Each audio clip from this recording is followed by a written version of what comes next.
आप देख रहे हैं आज तक। मैं हूं आपके साथ नवजोत रंधावा।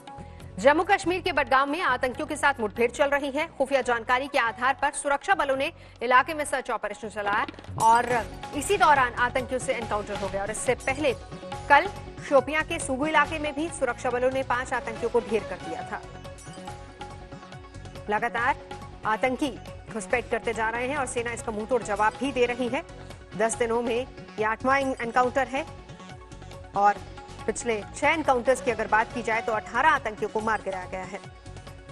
इससे पहले डीजीपी ने यह भी बताया था कि एलओसी पर 150 से 200 के करीब आतंकी अभी छिपे हुए हैं और खासतौर पर अगर जम्मू इलाके की बात करें तो वहां पर 150 आतंकियों के छिपे होने की खबर उन्होंने दी थी। और इसी के साथ 2 हफ्ते में जिस तरीके से सेना लगातार आतंक का मुंहतोड़ जवाब दे रही है, इसमें 6 टॉप कमांडर समेत कई आतंकी मारे जा चुके हैं। अशरफ इस वक्त हमारे साथ जुड़ चुके हैं। अशरफ, लगातार सेना इसका मुंहतोड़ जवाब तो दे रही है लेकिन आतंकियों की घुसपैठ भी जारी है और खुद डीजीपी का बयान आपको याद होगा जब उन्होंने कहा था कि एलओसी पर अभी भी 200 से ज्यादा आतंकी वहां पर छिपे हुए हैं।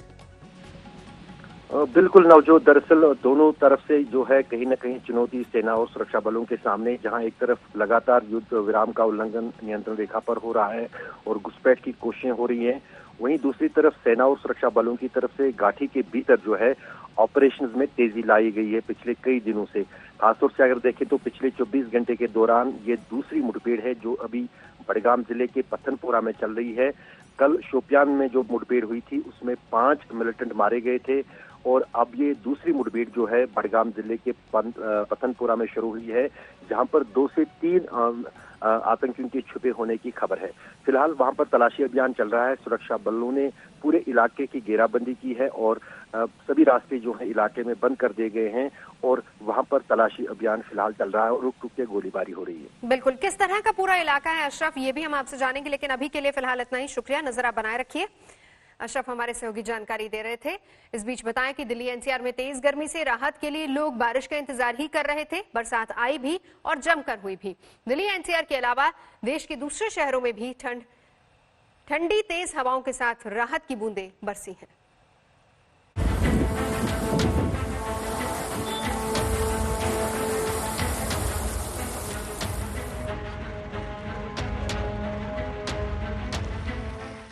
देश का दिल उमस भरी गर्मी से बेहाल हो रहा था।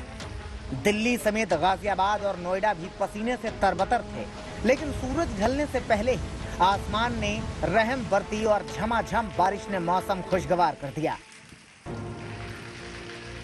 हालांकि बारिश के साथ तेज आंधी ने भी जमकर मनमानी की और कई रास्तों पर पेड़ और होर्डिंग गिरने से घंटों तक ट्रैफिक जाम रहा। पिछले 3 दिनों से दिल्ली में जबरदस्त गर्मी पड़ रही थी। लोग बस बारिश का इंतजार कर रहे थे। पूर्वी दिल्ली से लेकर पश्चिमी दिल्ली तक हर कोना पानी से भीग गया। देखिए द्वारका का हाल।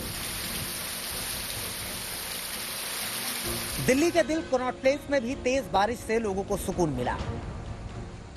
पिछले काफी दिनों से दिल्ली एनसीआर वासी भीषण गर्मी झेल रहे थे और जो पारा था वो दोबारा से उमस ज्यादा हो रही थी, लेकिन अब एकाएक जो मौसम है वो बदला है, यानी अब थोड़ी राहत मिलेगी क्योंकि पिछले काफी दिनों से कहा जाए कि भीषण गर्मी थी, उमस थी और ये कहा जा सकता है कि एक तरह से दिल्ली एनसीआर वासी बेचैन थे क्योंकि बारिश जो है नहीं हो रही थी और वेदर जो है बिल्कुल बदला था। अब जो है थोड़ी राहत जरूर है। दिल्ली की तरह नोएडा में भी तपती गर्मी और तेज धूप के बाद कुदरत ने दया दिखाते हुए बारिश का तोहफा दिया।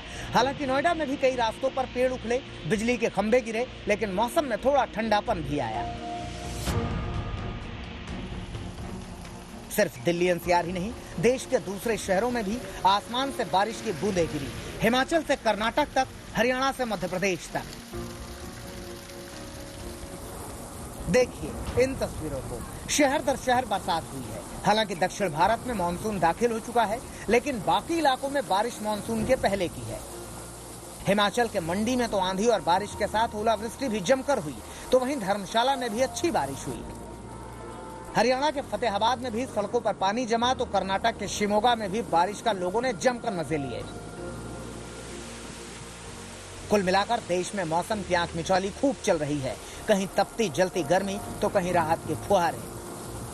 दिल्ली से चिराग गोठी, अंकित यादव और नोएडा से भूपेंद्र चौधरी के साथ आज तक ब्यूरो। दिल्ली और आसपास के इलाकों में बुधवार शाम तेज आंधी के साथ आई बारिश ने मौसम तो ठंडा कर दिया, लेकिन लोगों की आफत बढ़ गई। टूटे पेड़ों और होर्डिंग्स के चलते दिल्ली नोएडा की कई सड़कों पर देर तक जाम रहा।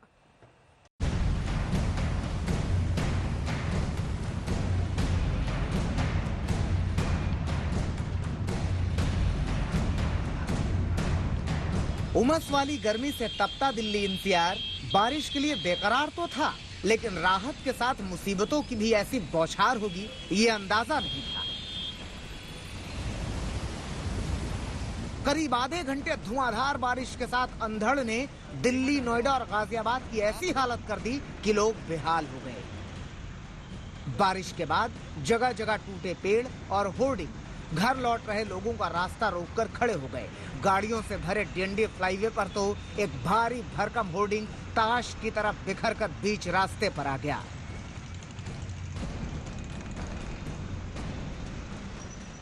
हमने गाड़ी रोकने की कोशिश की तो देखा कि आगे एक साथ ही ये हमारी गाड़ियों के सामने ही गिरा है। मुश्किल से 10 कदम की दूरी पे था। अगर 2 सेकंड का फासला रहा, अगर 2 सेकंड और हमारी गाड़ी आगे बढ़ जाती तो शायद हम इसके नीचे भी आ सकते थे। तो ऊपर वाले का बहुत बहुत शुक्रिया है कि मतलब हम लोग सभी लोग चारों गाड़ी वाले सेफ बच गए हैं। होर्डिंग से जान तो बच गई, लेकिन अगले कई घंटों तक जान आफत में फंस कर रह गई। सड़क पर गिरे होर्डिंग ने शाम के वक्त के जबरदस्त ट्रैफिक को अस्त व्यस्त कर दिया। इस वक्त मैं रिंग रोड में हूं और यहां से एक तरफ जाती है रोड आश्रम की ओर और दूसरी डीएनडी। ये डीएनडी की ओर, नोएडा की ओर जाने वाले रास्ते की आप देखेंगे तो कई किलोमीटर लंबा जाम है। दरअसल ये पूरा जो स्ट्रेच है आश्रम से लेकर नोएडा तक, ये पूरा का पूरा इस वक्त जाम में पड़ा हुआ। दिल्ली में प्रगति मैदान के पास बस स्टॉप के किनारे एक बड़ा पेड़ आंधी के थपेड़ों को बर्दाश्त नहीं कर पाया और देखते ही देखते टूटकर नीचे आ गिरा। इस वक्त मैं दिल्ली के प्रगति मैदान से डीएनडी की ओर जाने वाली एक रोड पर हूं और यहां पर अगर आप देखेंगे कि किस तरह से एक जो बड़ा पेड़ है वो आंधी तूफान की वजह से धराशायी हो गया है। और खास बात यह है कि यहाँ पर एक बस का स्टॉप था और यहाँ पर कोई था नहीं उस वक्त। गनीमत ये रही, नहीं तो चोटिल भी हो सकते थे। पूरे एनसीआर में जगह जगह यही हालात दिखे। रास्तों में रुकावट के चलते लोग घंटों तक जाम में फंसे रहे। बारिश की थोड़ी सी राहत की बड़ी कीमत एनसीआर के लोगों ने देर रात तक चुकाई। अंकित यादव, दिल्ली, आज तक। और बात करते हैं यूपी के शिक्षक घोटाले की, जो राज्य के कई जिलों में लगातार सुर्खियों में बना हुआ है। एक अनामिका शुक्ला के नाम पर 25 पदों पर नौकरी ली गई, 1 करोड़ की सैलरी भी उछाली गई। तब जाकर शिक्षा विभाग को इसकी भनक लगी। क्या है पूरा मामला, देखिए इस रिपोर्ट में।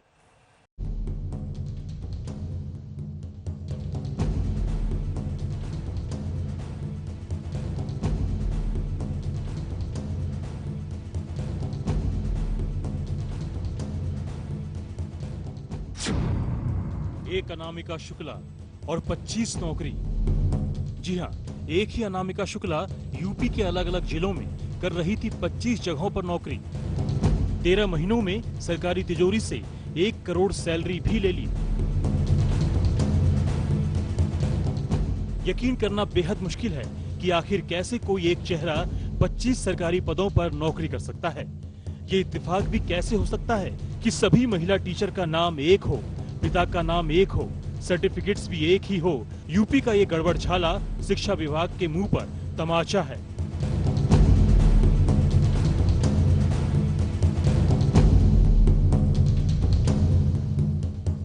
अब आपको दिखाते हैं कि अनामिका शुक्ला के नाम पर इस धांधली में जो रैकेट लगा था उसके तार कहां-कहां तक फैले हैं।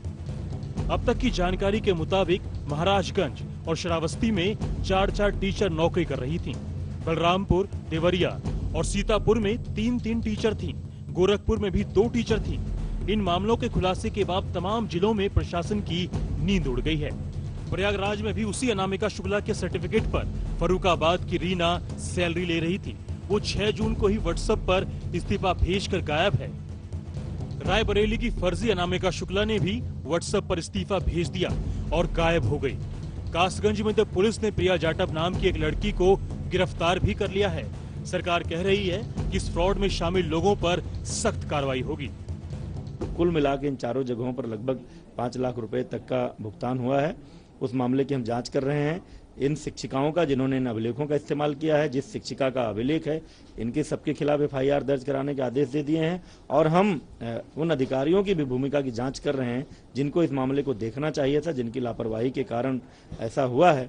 जांच के आधार पर उनके खिलाफ भी कार्रवाई करें।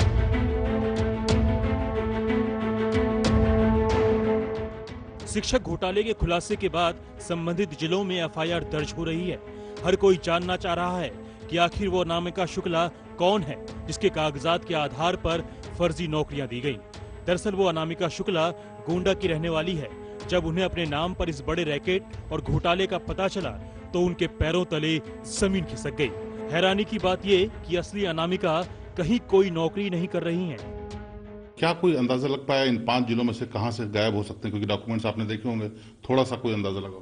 सर ये तो हम अपने तंत्र पे भरोसा करके दिए थे कि मेरे अभिलेखों को संभाल के रखा जाएगा। अब ये तो उनकी जिम्मेदारी है, वो जाने कहां से गायब हुआ, कैसे गायब हुआ।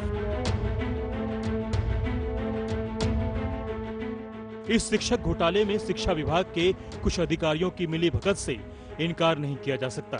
यूपी STF अब पूरे मामले की जांच में जुटी है। प्रयागराज से पंकज श्रीवास्तव और रायबरेली से शैलेंद्र प्रताप सिंह के साथ शिवेंद्र श्रीवास्तव, लखनऊ, आज तक। दिल्ली में कोरोना की रफ्तार तेज हो गई है। दिल्ली में 24 घंटे में संक्रमितों की संख्या रिकॉर्ड बढ़ोतरी हुई है। साथ ही साथ दिल्ली में 24 घंटे में ही 48 की मौत भी हो गई। ये आंकड़े डराने वाले हैं। कोरोना की रफ्तार कैसे कम की जाए, इसी मामले को लेकर दिल्ली के मुख्यमंत्री अरविंद केजरीवाल ने गृह मंत्री अमित शाह से मुलाकात की।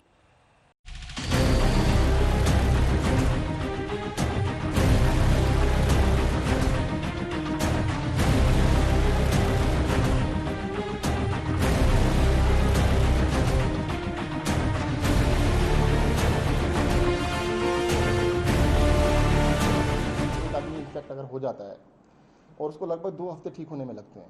ठीक होने से पहले वो 2 लोगों को, 4 लोगों को, 10 लोगों को इन्फेक्ट कर सकता है। अगर वो 2 को भी इन्फेक्ट करता है तो अगले 10-12 दिन में, 8 दिन में वो डबल हो जाते हैं। तो आज क्योंकि बेस ज़्यादा है, दिल्ली के अंदर लगभग 30,000 लोग पॉजिटिव हो चुके हैं, तो अगले हम एक्सपेक्ट करते हैं आने वाले 12-15 दिन में 30,000 केसेस और। दिल्ली के स्वास्थ्य मंत्री की इस आशंका के चंद घंटे बाद ही दिल्ली में कोरोना संक्रमण का जो आंकड़ा आया, उसने बता दिया कि आशंका दुर्भाग्यवश सच की ओर बढ़ रही है।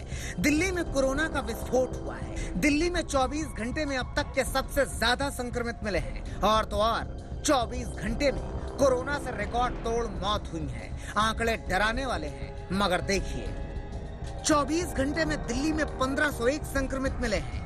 24 घंटे में कोरोना से 48 लोगों की मौत हो गई है। दिल्ली में कोरोना से अब तक 32,810 लोग संक्रमित हुए हैं। दिल्ली में कोरोना से अब तक 984 लोगों की जान चली गई है। दिल्ली में कोरोना के संक्रमितों का आंकड़ा लगातार बढ़ रहा है। हालात चिंताजनक है और इन चिंताजनक हालातों में दिल्ली के मुख्यमंत्री अरविंद केजरीवाल ने आज देश के गृह मंत्री अमित शाह से मुलाकात की। बताया जा रहा है कि गृह मंत्री अमित शाह ने मुख्यमंत्री अरविंद केजरीवाल को कोरोना से लड़ाई में हर तरह की मदद का आश्वासन दिया है। दिल्ली और केंद्र की सरकारें बार बार कह रही हैं कि कोरोना संक्रमण को रोकने की हर संभव कोशिश की जा रही है, लेकिन जिस तरह से लगातार आंकड़े बढ़ रहे हैं, उसने दिल्ली वालों के दिलों में दहशत भर दी है। तेजी से बढ़ते आंकड़े यही इशारा कर रहे हैं। मगर फिलहाल केंद्र सरकार को दिल्ली या देश में कम्युनिटी स्प्रेड पर ICMR की रिपोर्ट का इंतजार है। इस रिपोर्ट के आधार पर ही तय होगा कि कोरोना का संक्रमण किस स्टेज पर पहुंचा है। मगर इन सब के बीच दिल्ली वालों को ये ध्यान रखना होगा कि अनलॉक का मतलब ये कतई नहीं कि कोरोना खत्म हो गया है। इसलिए अपना ख्याल खुद रखें, नियमों को माने, कोरोना से बचें। चिराग गोठी और अशोक सिंघल के साथ पंकज जैन, दिल्ली आज तक।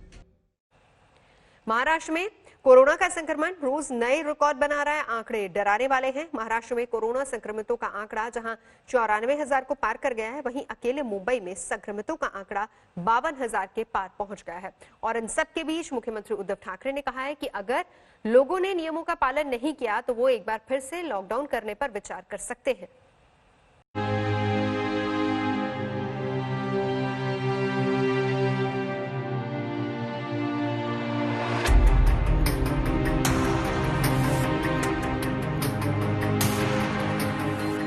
अनलॉक एक होते ही मुंबई अपनी रफ्तार से दौड़ने लगी थी।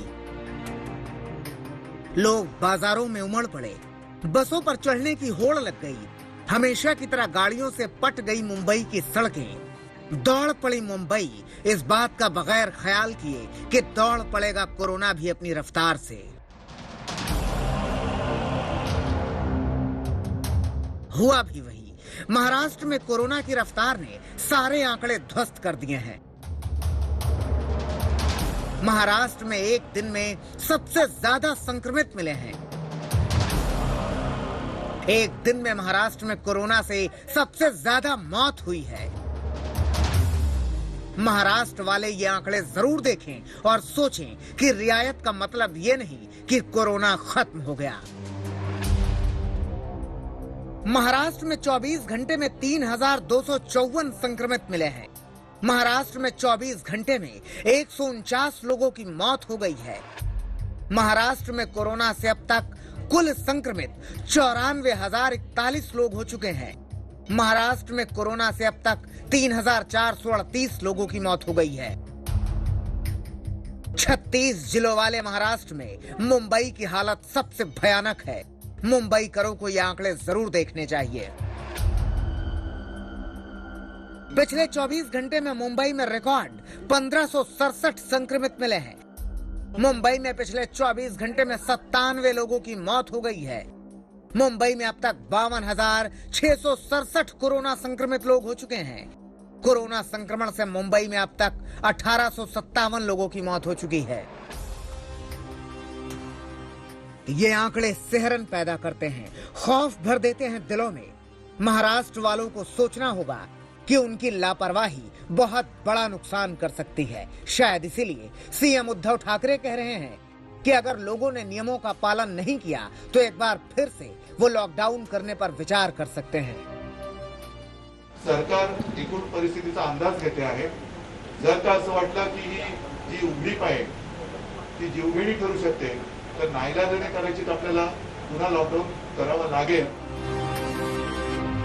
अब तो समझना ही होगा क्योंकि हालात बहुत ज्यादा बिगड़ रहे हैं और कोरोना से बचाव के नाम पर सिर्फ और सिर्फ नियमों को मानना ही बचा है। मुंबई से सौरभ वक्तानिया के साथ आज तक ब्यूरो। असम के तिनसुकिया जिले के बागजान में ऑयल इंडिया लिमिटेड के गैस के कुएं में आग लगातार धधक रही है। विशेषज्ञ मान रहे हैं कि अगर तुरंत आग पर काबू नहीं पाया गया तो हालात और मुश्किल भरे हो सकते हैं। 3 दिन पहले भड़की आग ने इलाके में कोहराम मचा दिया है। प्रधानमंत्री नरेंद्र मोदी ने मुख्यमंत्री को केंद्र की तरफ से हर संभव मदद का भरोसा दिलाया है।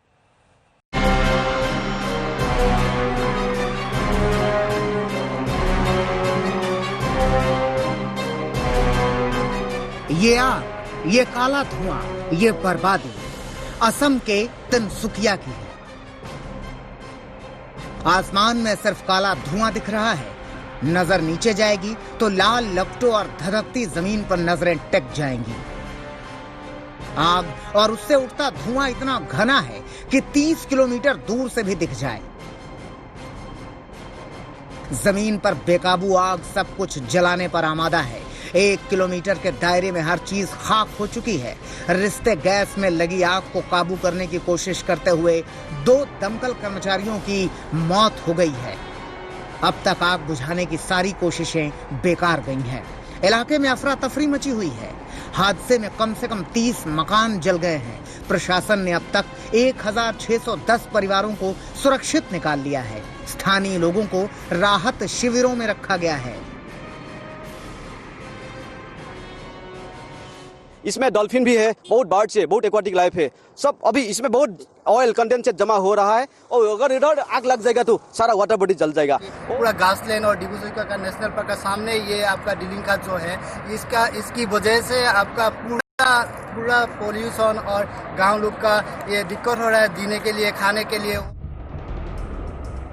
सिर्फ इंसान ही नहीं, कई मीटर ऊंचे उठते काले धुएं से डिब्रू-सैखोवा राष्ट्रीय उद्यान को खतरा हो गया है। उद्यान के पास मागुरी नदी में रहने वाली डॉल्फिन समेत कुछ और मरी हुई मछलियों की तस्वीरें सोशल मीडिया पर वायरल हुई थी। विशेषज्ञों की माने तो इस आग पर काबू पाना चुनौती है। गैस का रिसाव रुक नहीं रहा। ऑयल इंडिया लिमिटेड के कर्मचारियों के साथ साथ ओएनजीसी के अफसर, भारतीय वायुसेना, एनडीआरएफ की टीम, जिला प्रशासन के अफसर और विशेषज्ञों की टीम की अब तक की सारी कोशिशें बेकार हो गई हैं। विशेषज्ञों की माने तो सिर्फ 2 ही तरीके से आग पर काबू पाया जा सकता है। पहला विकल्प ऑक्सीजन रोककर आग पर काबू पाया जा सकता है और इसके लिए कुएं के मुहाने पर एक बड़ा विस्फोट कराना होगा, लेकिन ऐसा करना बहुत मुश्किल है। दूसरा विकल्प ये है कि कुएं के नीचे से गैस की आपूर्ति खुद ही खत्म हो जाए और प्राकृतिक रूप से आग बुझ जाए। लेकिन पहले विकल्प में खतरा बहुत है और दूसरे विकल्प को माने तो आग को काबू करने में लंबा इंतजार करना होगा। The experts' view is very clear that they need another 25 to 28 days to control the situation. And I believe with the whatever like support we are getting from the government of India, and particularly this morning I have also like briefed the entire situation to Honorable Prime Minister Narendra Modi ji, and he has assured me full support from the government of India. दरअसल oil India limited के तेल के कुएं से हो रहे रिसाव की घटना बीते 27 मई को सामने आई थी।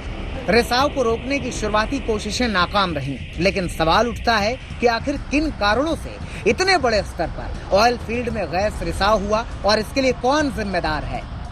शुरुआती जांच के बाद 2 लोगों को सस्पेंड भी किया गया है। प्रधानमंत्री ने हर मदद का भरोसा दिया है, लेकिन अभी सबसे जरूरी है आग पर काबू पाना, जो तुरंत मुमकिन होता नहीं दिख रहा है। तिनसुकिया से हेमंत कुमार नाथ के साथ आज तक ब्यूरो। आतंक के खिलाफ सुरक्षा बलों का नॉन स्टॉप एक्शन जारी है और इसी कड़ी में कल जवानों ने 5 आतंकियों को मार गिराया। जम्मू कश्मीर के शोपियां में सेना और पुलिस ने साझा ऑपरेशन में आतंकियों को ढेर कर दिया।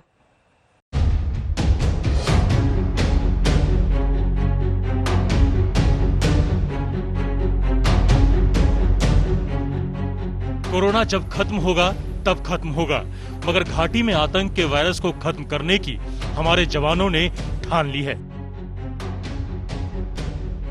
इसीलिए बीते 10 दिनों में सुरक्षा बलों ने आतंकियों के 6 टॉप कमांडर समेत 20 से ज्यादा आतंकवादियों का काम तमाम कर दिया है। शोपियां में आज भी सुरक्षा बलों ने 5 आतंकवादियों को मौत के घाट उतार दिया। अगर बीते 10 दिनों के आंकड़ों पर नजर डालें तो शोपियां में ही 8 जून को 4 आतंकी और 7 जून को भी इसी इलाके में 5 आतंकियों को जहन्नुम का रास्ता दिखाया था। 4 जून को राजौरी में सुरक्षा बलों ने 1 आतंकी को मार गिराया। 3 जून को पुलवामा में जैश के IID एक्सपर्ट समेत 3 आतंकी मार गिराए गए। वहीं त्राल में 2 जून को 2 आतंकी ढेर किए गए, जबकि 1 जून को नौशेरा में 3 आतंकियों का खात्मा हुआ। पिछले 2 हफ्ते के अंदर 9 बड़े ऑपरेशन हुए हैं, जिसमें 22 आतंकी मारे गए हैं, जिसमें 6 टॉप कमांडर हैं, जिनकी गुनाहों की लिस्ट बहुत लंबी है, जिन्होंने अवाम को, बेगुनाह लोगों को बहुत बड़ा नुकसान पहुंचाया है और इसके साथ साथ सिक्योरिटी फोर्सेस का नुकसान किया है। जिस शोपियां में आज सुरक्षा बलों ने 5 आतंकियों का काम तमाम किया, उसी शोपियां में आतंकियों ने एक शख्स को किडनैप किया था, जिसका शव बरामद किया गया है। तो एक तरफ आतंकी हैं जो घाटी में बारूदी साजिश रच रहे हैं, तो दूसरी तरफ हमारे सुरक्षा बल हैं जो घाटी को आतंकियों से हर हाल में महफूज रखने के लिए डटे हुए हैं। मकसद साफ है, घाटी में जो बंदूक उठाएगा जिंदा दफनाया जाएगा। शुजा उल हक के साथ अशरफ वानी, श्रीनगर, आज तक।